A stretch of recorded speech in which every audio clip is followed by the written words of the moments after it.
নমস্কাৰ, welcome to my YouTube channel. আশা কৰোঁ সকলোৱে ভালেই আছে আৰু মোৰো ভালেই। যিহেতু আপোনালোকে মোৰ ভিডিঅ'টো প্ৰথমতে দেখি আপোনালোকে গম পাইছে মই কিহৰ ওপৰত ভিডিঅ'টো বনাব লাগিছোঁ। যিহেতু বতৰটো অলপমান ৰুটি আছে, সেয়ে ভাবিলোঁ ঘৰতে টেঙা খাওঁ বুলি।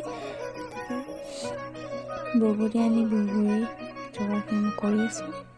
ধনিয়া আছিল ঘৰৰে বাৰীতে, ধনিয়া পাত মই ছিঙি লৈছোঁ আৰু বগৰীখিনি ভালকৈ ধুই মেলি যোগাৰ কৰি ল'লোঁ তাৰ বস্তুখিনি। আৰু আপোনালোকে মোৰ ভিডিঅ'টো চাই থাকক। যদি ভাল পায় প্লিজ মোৰ চেনেলটো লাইক এণ্ড মোৰ চেনেলটো ছাবস্ক্ৰাইব কৰি দিব।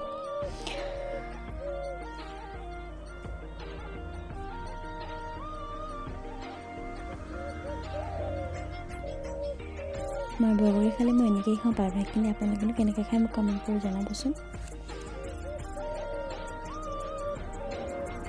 যিহেতু মানুহ ঘৰত বেছি নাই, সেয়ে মই অকলে খাম যিহেতু, সেইটো কাৰণে মই বেছি বগৰী লোৱা নাই, মই কমভাৱে লৈছোঁ।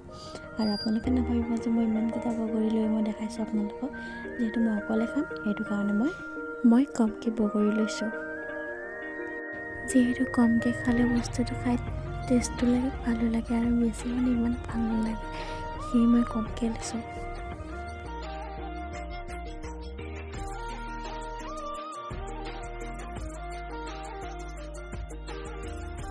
আজিলৈ ভিডিঅ'টো ইমানেই। আকৌ এতিয়া অন্য ভিডিঅ' লগ পাম বুলি আশা থাকিল। ধন্যবাদ।